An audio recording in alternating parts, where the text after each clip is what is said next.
Selamat sore. Kali ini JNS TV akan menyuguhkan pada mereka para pemirsa yang ada di seluruh tanah air tentang masalah dampak PPKM terhadap mereka pemilik usaha kuliner. Eh, Selamat sore Kanjeng. Selamat sore Mas. Kalau boleh tahu Kanjeng nama lengkapnya siapa Kanjeng? Cuk Kusubagio. Mungkin Nama ada kecil. gelar dari itu, nama lengkapnya dari Nama keraton. kalau dari keraton Kanjeng Pangeran Haryo Adipati Daryonagoro. Nggih, Kalau lahir Raden Mas Cuk Kusubagio. nggih. Ya, Kalau di Wedangan Wahyu Tumurun ini Kanjeng sebagai apa? ya reka-rekanya sing duwe gitulah. Nggih, sebagai pemilik nggih. Pemilik, nggih. Sebagai ownernya nggih, owner Wedangan Wahyu Tumurun nggih. Ya, Lah. terlalu keren ya. Dengan adanya PPKM dari tanggal 3 sampai 20 Juli ini, menurut Kanjeng gimana? Ya, karena situasi yang seperti ini jadi juga bagi kami pengusaha kuliner cukup berat. Ya, cukup berat karena memang tidak boleh berkerumun dalam rangka untuk mencegah maraknya atau ketularannya atau namanya apa itu COVID-19 ini yang selama ini nampak lebih banyak, sehingga diadakannya PPKM harus mengurangi orang berkumpul, tidak boleh makan di tempat, bolehnya dibawa pulang. Namun juga dengan itu juga semakin menurun karena juga masyarakat sendiri khususnya di WT itu memang banyaknya makan di tempat sambil menghibur diri kan begitu. Menghibur diri maksudnya gimana? Menghibur diri ya dengan ada menyanyi, ada dengan yang ada yang mendengarkan, ada yang menyanyi, itu kan menghibur diri ya. Jadi sehingga ya otomatis sangat tidak ada tamu sama sekali ya, karena memang tanggal 3 sampai 20 yang istilah pemerintah adalah PPKM darurat, mau tidak mau ya kita harus mengikuti itu. Saman merasa dirugikan nggak dengan adanya PPKM tadi? Ya dirugikan, yang merugikan merugikan siapa ya? Merugikan situasi ya. Kita tidak bisa lah kita mengatakan dirugikan oleh pemerintah. Pemerintah pun kalau tidak melaksanakan itu karena kondisinya memang seperti ini. Ya yang merugikan adalah memang situasi yang seperti ini. Itu. Ya akhirnya ya mau bagaimana lagi, jadi ya wes kita terima dulu, mudah-mudahan juga segera aja mereda, bahkan mungkin bisa menghilang sehingga bisa lancar kembali. Namun tentunya setelah seluruh perekonomian seluruh Indonesia termasuk Solo ya akan menerima efek dampak yang kurang baik gitu. Berarti selama ini income sampean dari tanggal 3 sampai tanggal 20 Juli itu apa, Jeng? Ya tidak ada, karena kebetulan ya saya cuma usaha ini. Kalau sebelum itu, sebelum PPKM darurat kan masih bisa buka ya, walaupun misalnya dalam seminggu tidak semua untung, ada minusnya ya, tetapi kan masih bisa hidup, istilahnya kita masih bisa numpang makan di situ karena masih ada pemasukan, walaupun tidak dalam seminggu itu kita untung gitu. Anda buka jam berapa, dari jam berapa, Jeng? Yang sudah jalan 7 sampai jam 12 malam, dan biasanya juga siang banyak yang pesan arisan, kemudian juga karena ulang tahun, jadi kadang-kala bisa selama seminggu ada saja yang siang, bisa jam 10 sampai jam 2, ada yang jam 1 sampai jam 4, tapi sekarang sama sekali. Kalau menurut Kanjeng, solusi dengan adanya PPKM ini gimana, Jeng? Ya solusinya, kalau solusi dari diri kita sendiri ya wes pasrah, tidak ada lain. Nah tentunya pemerintah yang mungkin bisa mencarikan solusi. Kalau kita bisanya pasrah, kita tidak bisa mau menuntut apa, memang kondisinya seperti ini, mau apa lagi kan. Kondisi lah yang membuat kita seperti ini ya. Misalnya pasrah dan nyuwun Gusti Allah segera bisa berakhir ini. Kiat yang dilakukan Kanjeng apa ini? Kalau kiat kaitannya dengan usaha ya belum ada, cuman saya akan coba untuk setelah seminggu ini ya cukup berat, akan saya coba gimana cari formula bukanya itu, karena juga kalau tidak boleh makan di tempat itu juga, kalau datang juga kalau pesan masakan yang harus dimasak tetap juga menunggu. Nah ini juga ternyata juga nanti jadi persoalan juga, karena di surat edaran itu adalah berkerumunan nomor 1 kan itu.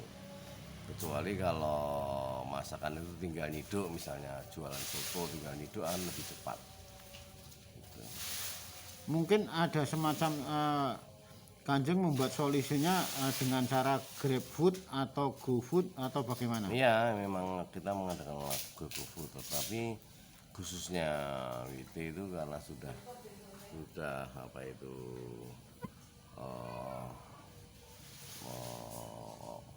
pelanggan itu sudah terlanjur datang ya. Jadi memang GoFood ada salah satu beberapa yang bisa pesan, yang terutama steak, kemudian benang lemu.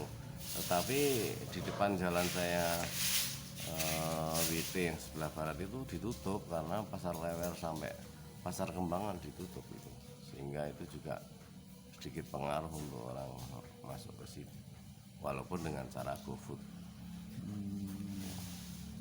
Mungkin ada solusi lain Kanjeng, artinya yang saat itu bukannya jam berapa, Kanjeng? Kalau ya itu tadi, kalau malam ya jam 7. Kalau misalnya bukannya dari pagi diakali, Jeng, misalnya diambil alih dari buka pagi jam 8 Ya. sampai misalnya juga jam 19 atau jam 7 malam, itu mungkin nggak nih? Sebenarnya mungkin kalau dari sisi surat edaran, nah, yang penting di jam 8 sudah tutup. Namun faktor ada surat edaran itu menyebutkan bahwa tidak boleh makan di tempat di bawah ini. Memang kalau melihat dari surat edaran ini serba akhirnya ya tidak bisa untuk buka. Tapi karena ini sudah seminggu lebih dan bagi saya merasa berat, saya akan coba itu apakah bisa memungkinkan. Ya seperti tadi, kebetulan jalan yang di sebelah barat itu ditutup untuk arah ke utara, sehingga ya bagi merepotkan, karena bagaimanapun juga kan kita tidak bisa untuk bersitegang ataupun berargumentasi dengan aparat, karena aparat juga melaksanakan tugas karena adanya situasi, bukan karena adanya hal-hal yang lain. Berarti ada dua imbas ya, Jeng. Penyekatan jalan Pasar Klewer sampai Pasar Kembang, juga termasuk masalah PPKM tanggal 3 sampai tanggal 20 itu, Jeng. Ya, Berarti dua kena imbas ya, Jeng. Kalau untuk stick WT memang ya begitu, dua imbas. Mungkin ada saran atau keinginan Kanjeng terhadap pemerintah? Ya keinginan kami sebenarnya pengawasan saja, karena kami di WT juga sudah melaksanakan prokes, artinya persediaan air untuk cuci, kemudian gun termometer sudah saya siapkan, tulisan-tulisan yang ada kaitannya dengan himbauan untuk 5M sudah kami sediakan. Tapi himbauan saya ya ada satu pengawasan saja. Tapi sebab kalau saya yang belum membayangkan tuh khawatir kalau sudah buka walaupun siang kemudian ada sweeping ataupun ada pengunjung itu kan juga merasa jadi tidak enak gitu loh bagi pelanggan, bagi saya maupun aparat.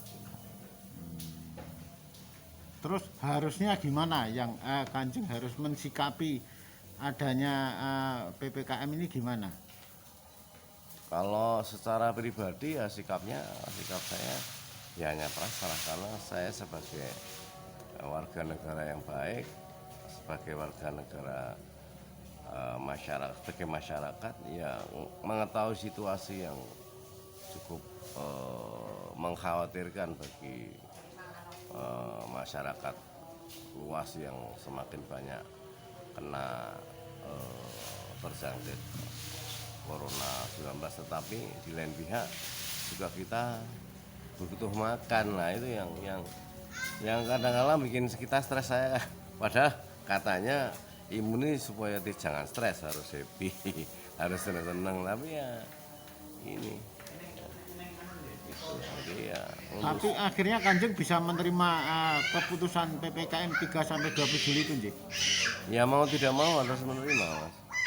Kecuali kalau memang faktanya COVID itu tidak sangat melonjak, ya mungkin enggak ini. Tapi kenapa itu melonjak ya karena faktor kerumunan ya. Yang apa itu yang dulu sejak awal terus semakin meningkat lerem kemudian naik lagi. Ya mau tidak mau harus menerima, mau bagaimana lagi. Itu yang menjadi persoalan secara pribadi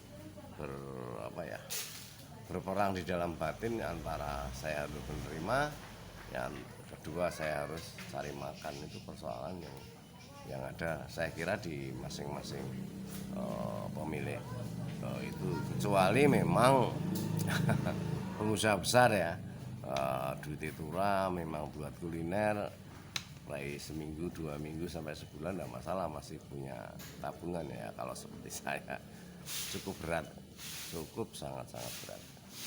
Nggih. Terima kasih Kanjeng. Iya, sama-sama. Mudah-mudahan aja Segera berlalu Kanjeng, nggih. Ini salah satu wujud dari dampak PPKM selama hampir 17 hari. Salah satunya wedangan angkringan Wahyu Tumurun. Benar-benar dari mulai ditetapkannya PPKM tersebut, kondisi wedangan angkringan Wahyu Tumurun benar-benar sepi, sunyi, bahkan sama sekali tidak ada kegiatan. Bahkan sebagai pemiliknya tiap hari hanya bisa membersihkan ruangan angkringan miliknya Wahyu Tumurun.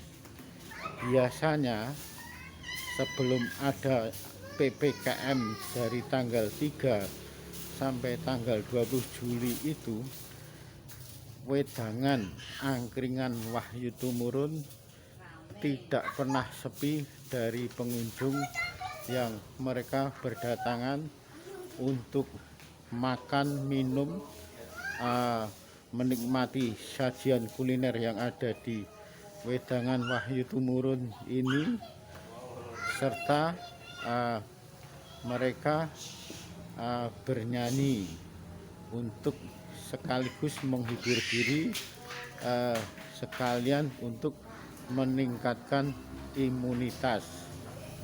Pastinya apa yang menjadikan himbauan dari pemerintah pada saat itu, masalah prokes COVID-19 selalu terjaga, bahkan oleh ownernya, oleh pemiliknya Kanjeng Ju, beberapa tempat ruangan senantiasa diberikan semacam himbauan, semacam dimohon cuci tangan sebelum dan sudah masuk wedangan, memakai masker, senantiasa menjaga jarak tempat duduk satu dengan yang lainnya, tidak berkerumun sekalipun mereka yang saat itu yang datang bisa puluhan orang, namun prokes tetap terjaga. Kali ini, malam ini, dengan adanya PPKM darurat yang berlaku dari tanggal 3 hingga tanggal 20 Juli, sama sekali suasana wedangan, angkringan, Setik Wahyu Tumurun sepi pengunjung. Bahkan tiap harinya hanya mereka, para keluarga dari pemilik Wahyu Tumurun Wedangan bercengkerama sambil mencari jalan keluarnya, bagaimana memecahkan persoalan masalah usaha kuliner, angkringan dan musik ini bisa berjalan seperti semula dan pastinya mendapatkan penghasilan.